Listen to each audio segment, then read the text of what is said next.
Hej, det er Natalia Svanebæk.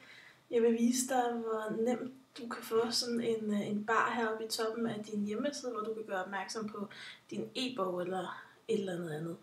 Den er lidt mere diskret end sådan nogen, der popper op, men alligevel så er den tydelig, og hvis man scroller ned, så bliver den ved med at ligge heroppe i toppen af siden. Og den er altså nem at fjerne på pilen. Sådan der. Og så kommer den frem igen. Det du skal gøre, det er først skal du gå ind og oprette dig på hellobar.com. Jeg har allerede oprettet mig, og min Hellobar den ligger her. Det er gratis. Jeg tror man har et eller andet antal klik til at komme i gang, så man kan få det prøvet af. Så går du simpelthen op og ind og opretter den.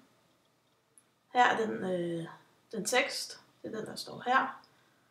Teksten, linktekst, det er den der står på min knap. Og det her link, det er, det jeg gerne vil have, når man kommer hen, hvis man klikker på den.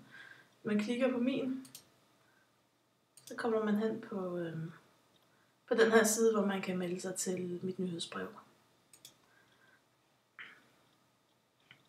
Du kan vælge nogle forskellige temaer, nogle forskellige skrifttyper eller fonte, og du kan selv indstille farverne. Hvis du bruger MailChimp, så skal du finde det her der link til din tilmeldingsside. Det gør du, når du går ind på List, og så klikker på det her lille hjul, og så Forms, og der er en, der hedder Shared, og den finder du simpelthen lige her, hvor der står Subscribe Form URL. Når du klikker på den, så kommer den op. Så kopierer jeg linket heroppe, og trykker Command C eller Ctrl C, hvis du er på en PC.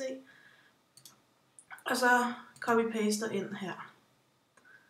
Når du er færdig, når den ser ud, som du gerne vil have den, du har et preview heroppe, så trykker du bare på Save. Når du har gjort det, så skal du lige have et lille stykke kode. Det finder du ved at trykke Manage, og så Embed her. Så kommer koden op. Det er simpelthen så let, du kopierer den bare ved at trykke Copy Code. Så går du ind i dit kontrolpanel på din hjemmeside, og tilføj nyt plugin. Så skal du finde et, der hedder The Hellobar. Den har jeg været ved at søge efter.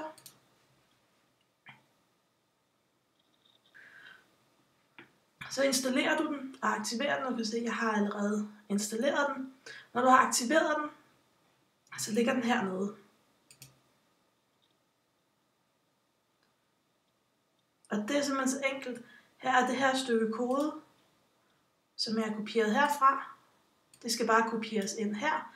Det gør det ved at trykke Command V eller Ctrl V på en PC. Så kan du vælge at lægge den for oven eller for neden. Jeg synes, det er fedest at have den for oven. Og så bare gemme ændringer. Det var sådan set det. Så skulle den gerne se ud, sådan som den gør lige her.